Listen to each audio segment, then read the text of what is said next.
What's up, guys? Everyone's having a wonderful day. Welcome back to another video. So in this session, I'm going to be training Aaron. Aaron is 10 years old, and recently he has transitioned from the AV8 field to now the 11-11 field. So that's going to be a huge jump. But in this session, one of the biggest things that we're going to be working on is just improving his weak foot, which is his right foot. So after we did our 5-minute warm-up, we went into a very common drill that a lot of people like to do, which is called the Ronaldinho drill. Essentially just random cones scattered in a small area, and the player has to dribble past them and not touch the cone. So we did this for about 30 seconds, took a 30-second break, and one of the things I just want him to do is just get a little bit more touches on the ball.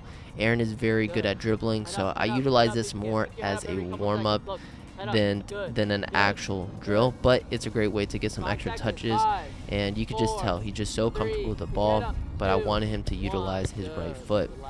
The next drill that we moved into was more of a fun type of drill, working on multitasking. A lot of footballers have to be able to multitask. They have to scan, they have to receive the ball, and they have to have quick reactions.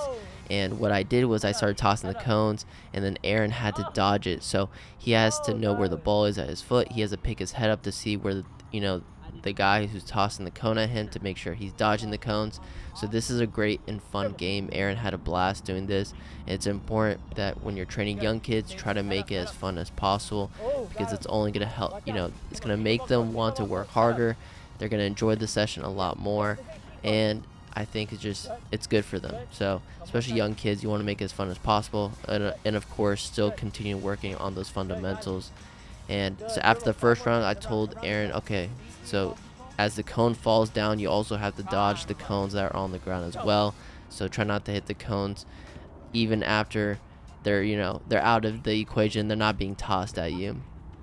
But after this, we worked on a couple things that I really want Aaron to get really good at, is just controlling the ball from the air, finishing the driving from the right side, cutting in, finishing with the left, and also finishing with the right.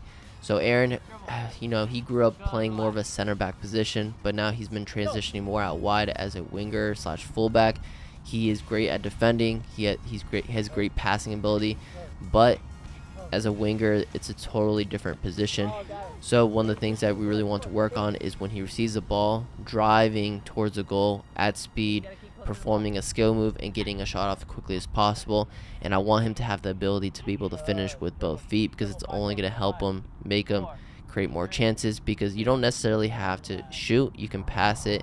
And as a winger, sometimes you have to cross, and no matter what side you play on, you're going to have to use both feet. You play on the right side, you're going to have to cross with your right. You can finish with your right, and you can finish with your left if you cut in the middle. If you play left wing, you have to cross with your left, you can finish with your left, and then you can cut in towards the middle and finish with your right. So it doesn't matter what side you play on as a winger.